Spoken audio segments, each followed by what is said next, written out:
Welcome to Community Liberation Podcast, a podcast about applying revolutionary theory to revolutionary practice. My name is Sylvia, and I'm an organizer from Community Liberation Programs, or CLP. CLP is a multinational, scientific socialist mass organization based in the San Francisco Bay Area. We currently run decolonization programs in Oakland and San Francisco, such as our Oakland Chinatown grocery distribution, our San Francisco Youth Street Medic program, and our upcoming after school program in the Mission District. We also regularly hold public political education classes and events. To learn more about our programs, you can follow us on Instagram at Community Liberation Programs and X, or formerly known as Twitter, at ComLib Programs, and you can support our Buy Me a Coffee and Give Butter in the show notes. This podcast and other decolonization programs for the people are 100% funded by grassroots donation like yours. So today on this episode, I'm joined by one of our organizers, Nettle, who was the lead, or currently still is the lead, for our Street Medic program. For the past year, we have had been training youth medics based in street medicine leading up to the annual Dolores Street Hill Bomb. And this medic program didn't stop in July. We're still holding monthly skills days for our medics so they can build even more skills to serve the community. So Nettle, did you want to go ahead and introduce yourself? Yeah, thanks. Thanks for having me on. I am a nurse and a wilderness first responder. I first got into street medicine back in 2020 during the uprisings. I took a bridge training with the Do No Harm Coalition and provided support when we were seeing a lot of police repression. Um, and then personally, I got into healthcare because it just kind of made sense to me over a decade ago now. For me, healthcare is very pro forma, meaning it makes sense that, like, intrinsically, healthcare is a natural part of human existence. We all care for each other in community in many ways. And I think that natural tendency can be really repressed by individualism and liberalism. And it never really felt natural for me to personally like gatekeep care from folks who can't afford it or have access to it. Like we do here in the so-called US with our current systems. So for me, it makes perfect sense that community is all about being like complementary to one another. And as a healthcare provider, and even more simply for someone who just strives to be a part of community, it looks like caring for each other when we can and receiving care when we need it. So I'm always looking for ways we can stretch our knowledge and skills to reach those who are left out of the healthcare system, which is kind of my interest in street medicine as a practice. Yeah, definitely. We're really fortunate to have you in the organization. And, we have like other folks who have some healthcare background as well. So it is like a very important skill, like while organizing, because obviously healthcare in the United States is extremely expensive. It's not accessible. So to have people that are in it for the right reasons, just make organizing so much easier when we're trying to, target different oppression that we see in the United States and like how we as an organization can build a program to fight that oppression and uplift the people. So yeah, for our first question, we have, can you give some background or history on street medicine? Like what is it and how is it applied? Yeah, I think street medicine kind of fundamentally is like an understanding that the medical system is inadequate and doesn't meet the needs, like basic needs of most people, especially people who are marginalized from colonization and neocolonialism and are experiencing poverty or disability or racism or gender violence or any number of the growing issues that we're seeing today in a profit-driven system.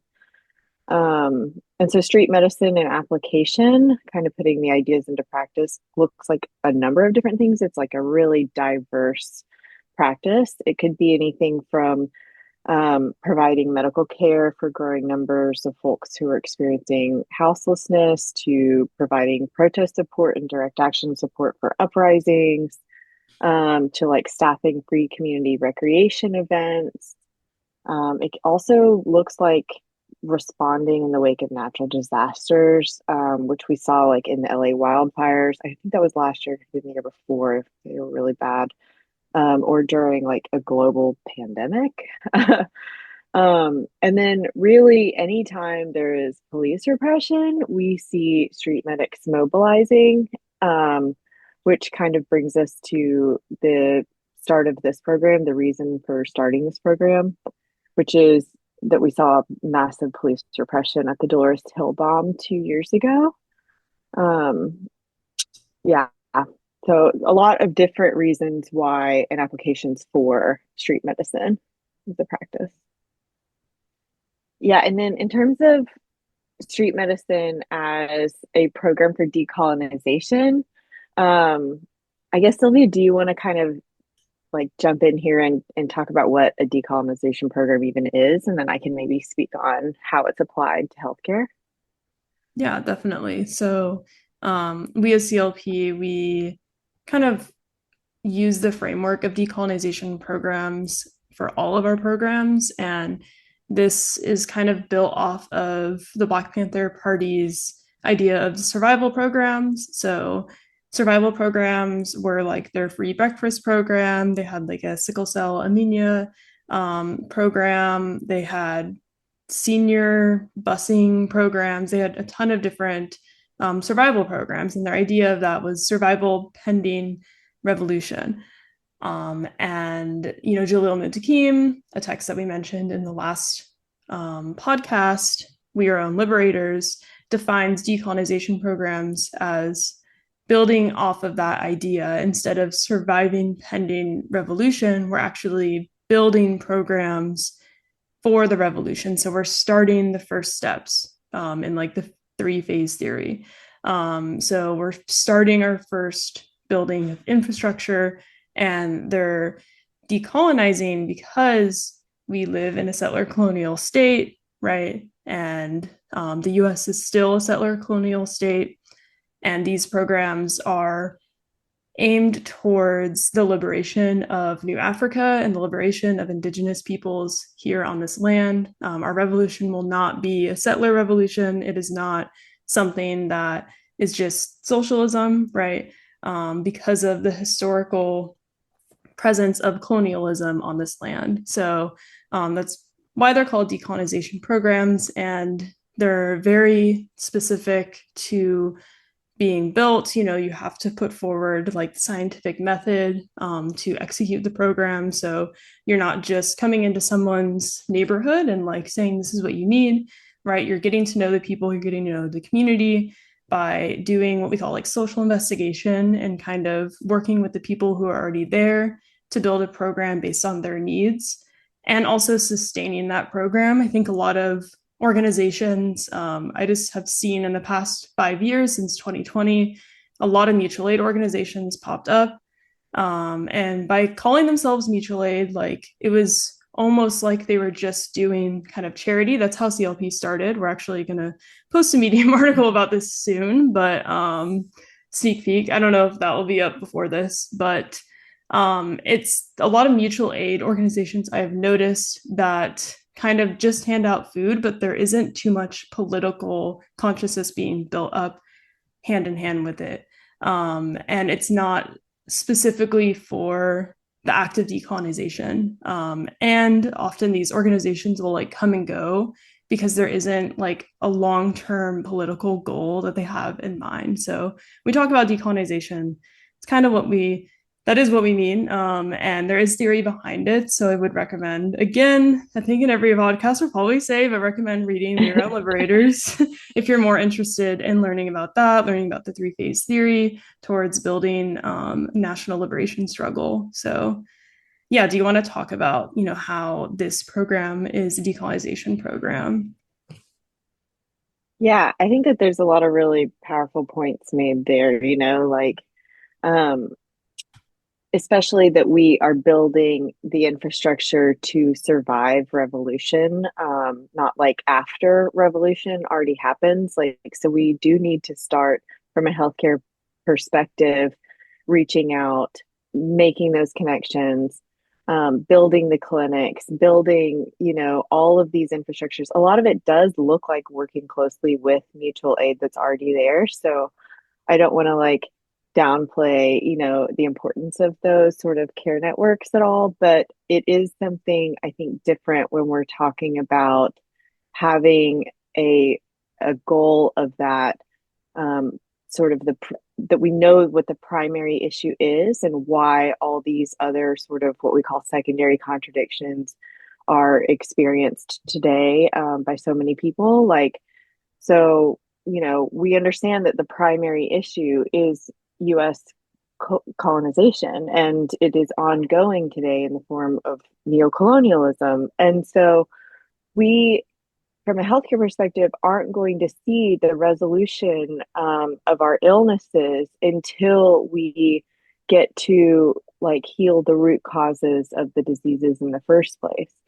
And I think here in the so-called US, the root cause of those diseases does look like debt, economic precarity, lack of clean access, lack of access to clean water, food, air, people being moved off of their original land. And so, the solution for us is land back. It is, um, these connection to these larger movements like Palestinian sovereignty movement and liberation and indigenous sovereignty movements and international solidarity movements for working class people, um, all the things that connect back to what we would consider to be the primary contradiction of colonialism. So, in my mind, how it applies to healthcare is that we see the direct consequences of the diseases of colonization in our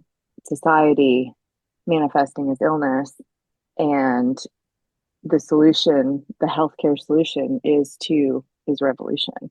Um, and yeah, like I said, like land back movement. Um, and I think it's really interesting because Rupa Marya and Raj Patel in their book Inflamed call these like conditions, these diseases that we're experiencing a colonized syndrome. So it's like a set of illnesses that colonized people around the world experience as chronic inflammation.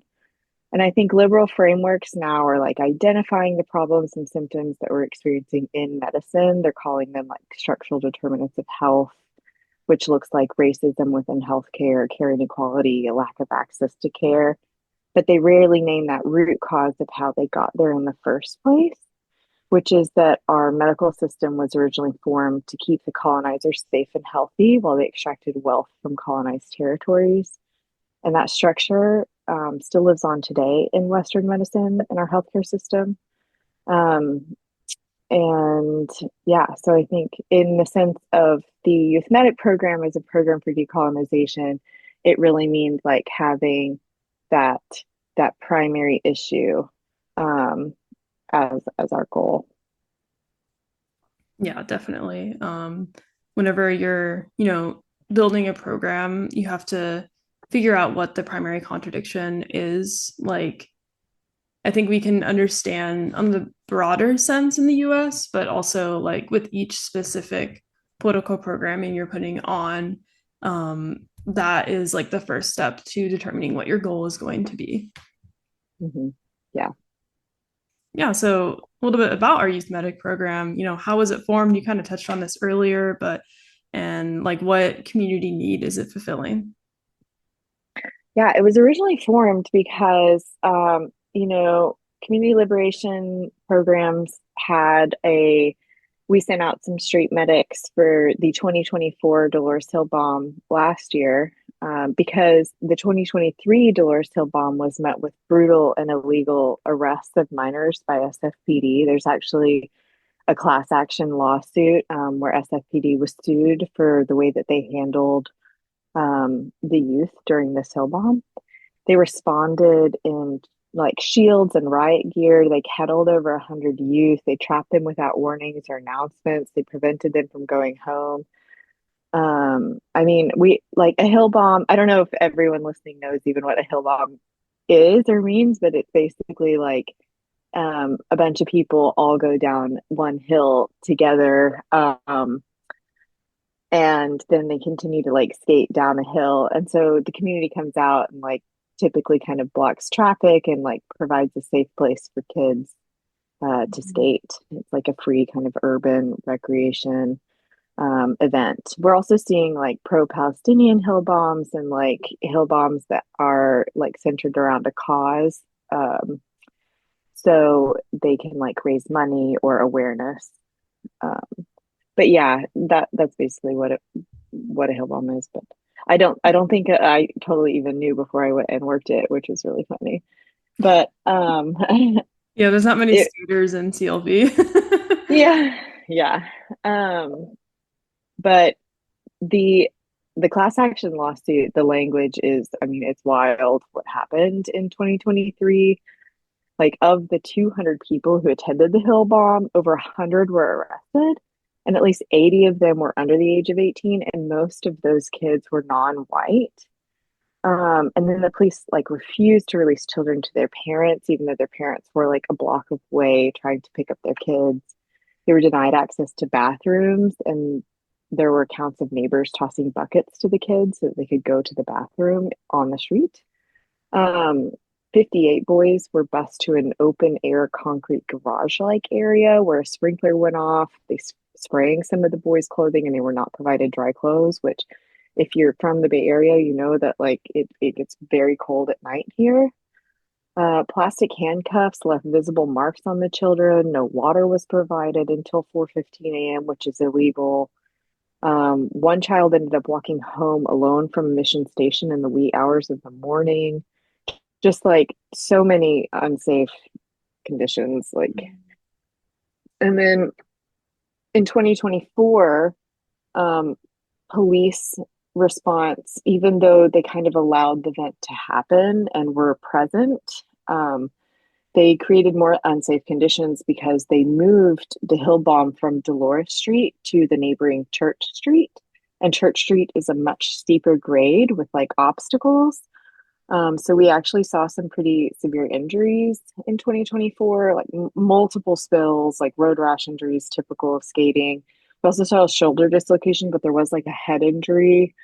And at least one youth was taken away on an ambulance, and much of that could have been prevented if the hill bomb were allowed to just proceed on Dolores, which didn't have obstacles and it was a much more gentle grade. So just again, every time the police come out, it seems like chaos ensues. Hmm. Yeah, but that's kind of why we started the program. And yeah, Yeah, definitely.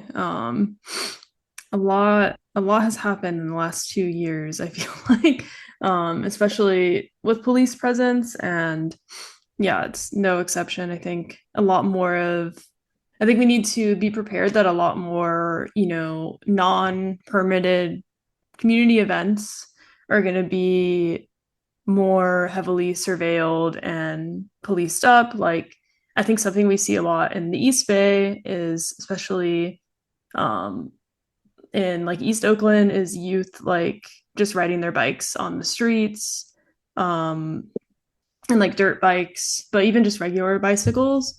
And I think, we might start seeing even more police presence in like those type of like Sunday rides, that you see people out just like riding, and most of them are just like Black and brown youth that just live in the area.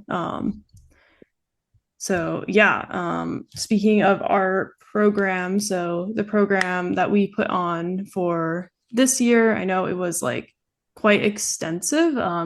We actually kind of trained people for the months leading up to the Hill Bomb. So what was the structure of the program, and how does someone go from knowing nothing clinical to serving as a street medic?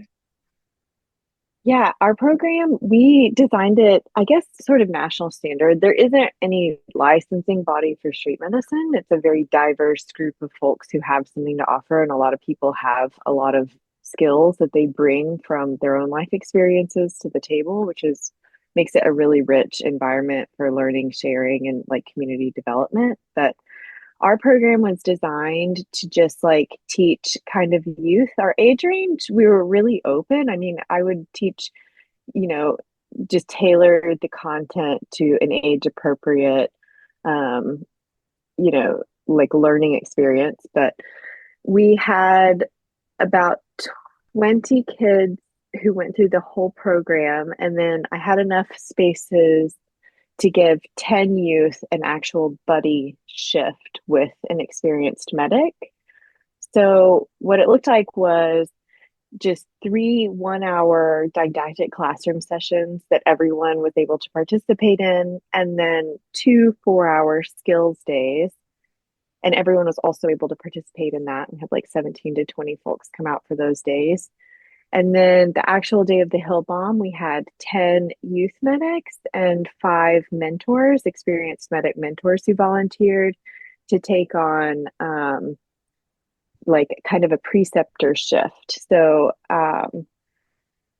essentially, what the program was preparation for this buddy shift. So if people wanted to expand that buddy program to a full 20-hour program and they felt ready after the 20-hour program, then that's awesome. But the 13-hour program consisted of 3 didactic 1 hour online courses and then the 2 4 hour skills days. And then if people wanted to push it to the 20-hour program, they could add on stop the bleed training, BLS, CPR, which was awesome. It was taught by With the Wild Things. Danielle is incredible and also a street medic, so kind of tailored the BLS basic life support teaching, like the CPR class, to street medics.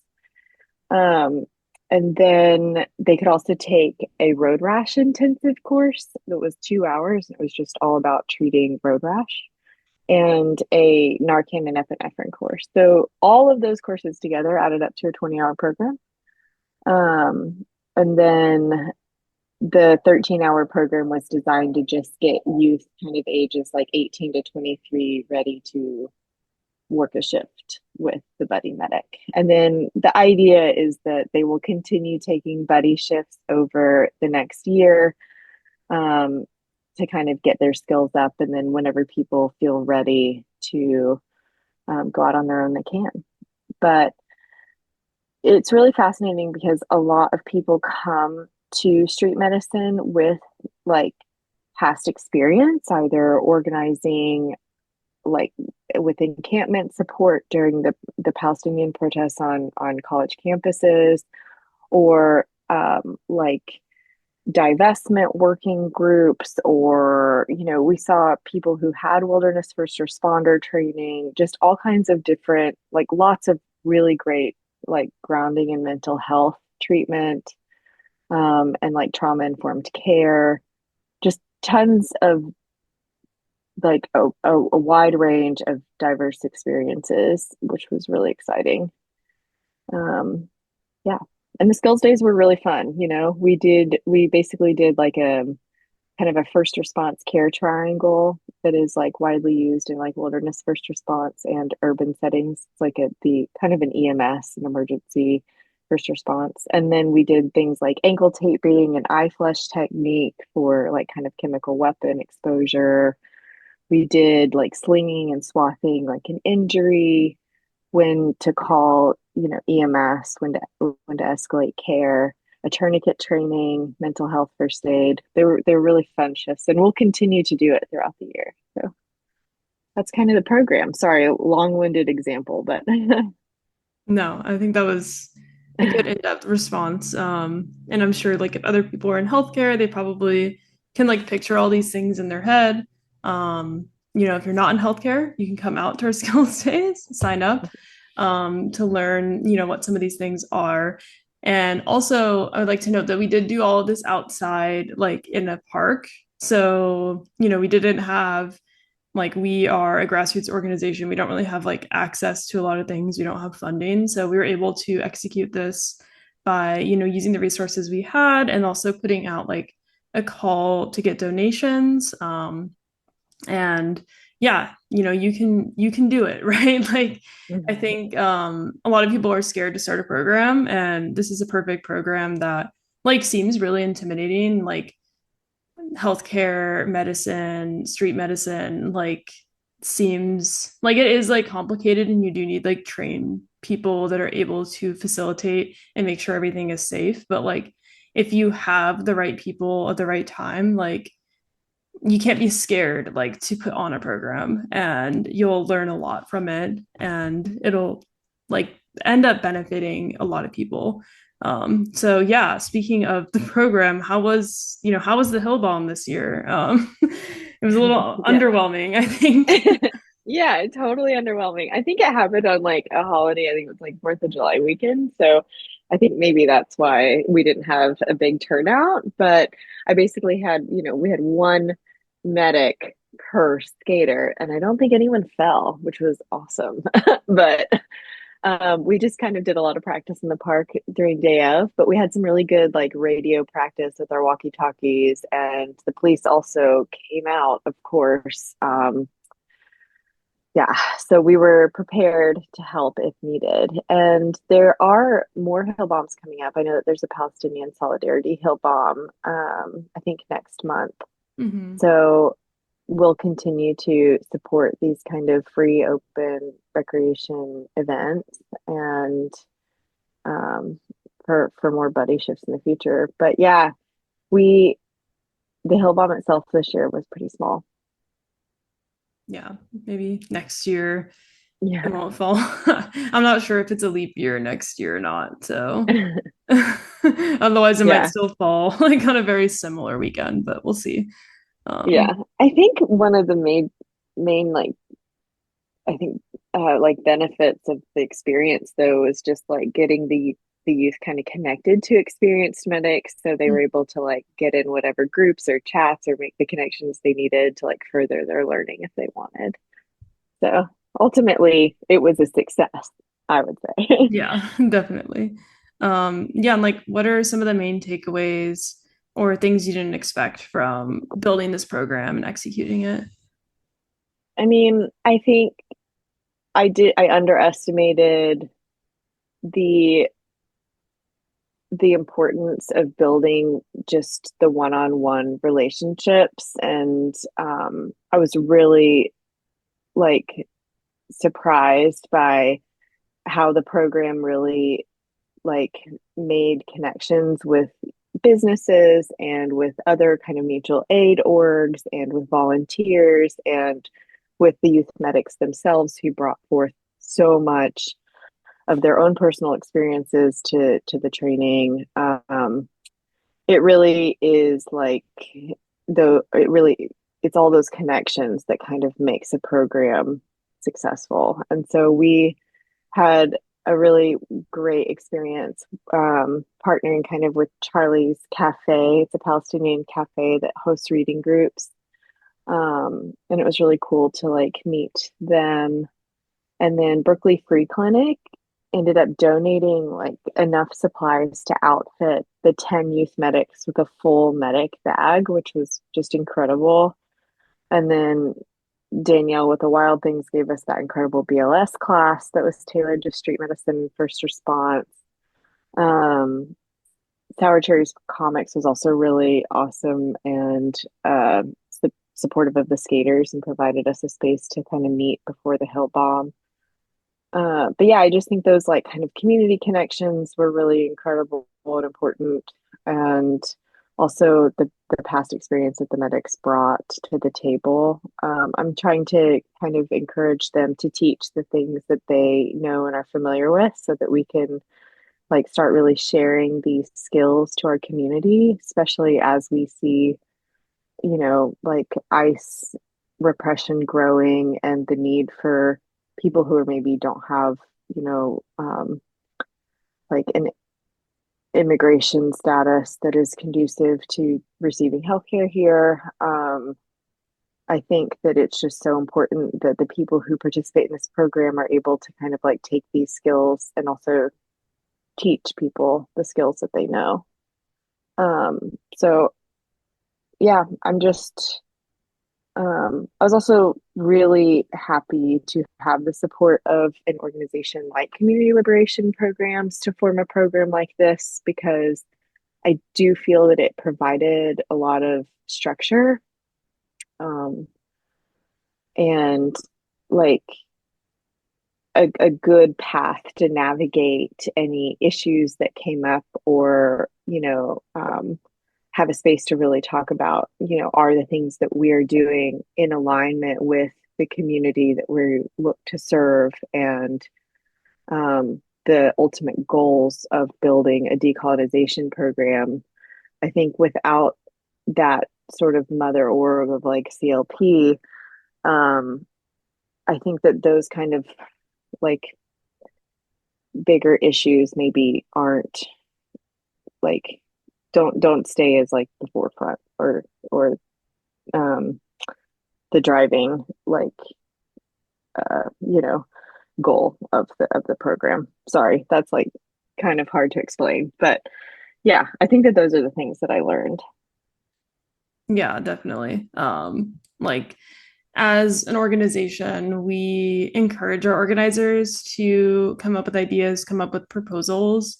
And we go through an entire proposal process and like how to build a program and go through like critique and self-critique to make it the best that it can be. And we really aim to like support all our organizers in the ideas that they have, and like everybody comes into the organization with a different set of skills and different background. And I think that's what makes like organizing such a unique experience, because like as a person who's inspiring to be a revolutionary, like you want to come and like offer your skills to the revolution rather than just kind of, I don't know, lack of a better term, like gatekeeping them and like holding on to them. So this is like a really perfect example for people who want to join an organization, and like maybe they don't see how they like entirely fit into the organization when they first join, but they can see where their like unique skills can be implemented. Um, yeah, and speaking of the program, like what is the future of the program? Yeah, it's up and running. We are offering monthly skills meetups so that people who either went through the original program can come and just like have a practice kind of scenario day, to keep their skills up. And then we're also inviting community members who have certain skills to come and guest teach. And these are open to the public. So anyone who would like to come and sort of like piecemeal the skills together can do it that way. And then they can also like sign up for next year's cohort, which will be like the full 13 to 20-hour program, depending on what people sign up for. Um, it is a way to also like recruit more volunteer street medics or people who have experience to kind of come and get to know the youth. And then, yeah, so we're just doing that once a month. And we would like to, in the future, really work towards coalition building with other street medic collectives. There's a lot of people who are doing really incredible work.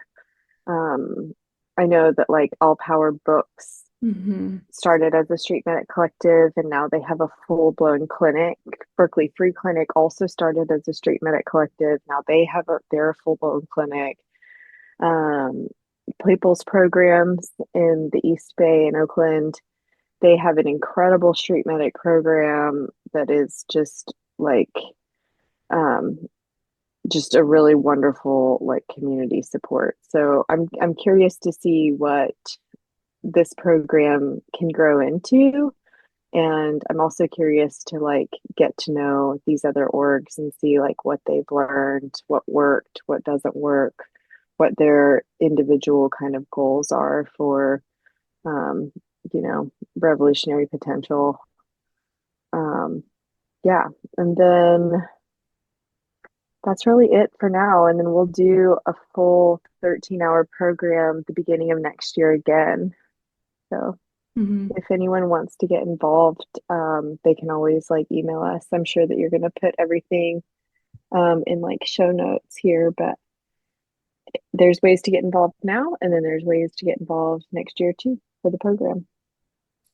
Yeah, definitely. As CLP evolves, we're hoping to build this program and also build other health related programs in the East Bay. In the past, we also put on an acupuncture pop up with our Oakland Chinatown elders grocery distribution program. So we're able to provide free acupuncture by ear seeds as well as like blood pressure testing. So, you know, hopefully we'll see CLP, long-term goals is building more infrastructure for, healthcare for the people. And yeah, thanks so much for joining us today, Nettle. I will just give our outro now, I guess, unless you have any other things you want to shout out, people you want to shout out. I know you did some of that integrated into the questions, but Yeah. I just think that if anyone's like interested in getting into street medicine, one of the best ways to do it is to take that wilderness first responder course. It's geared towards a like backcountry setting, but a lot of those same principles are applied in the urban setting. And it is an incredible course, especially like in particular Danielle's course here in Northern California. So if you can take with the wild things, like it's going to give you skills that are applied in so many different applications of including street medicine. And yeah, I don't know if I have anything else really to say. I think that it's really exciting to build a program like this because you also meet people who want to see the world be a better place for, you know, all of us, but especially marginalized folks. And there's ways that we can do it now, today, like Jalil Muntaqim says, like we don't have to wait for revolution. We Mhm. can do it now.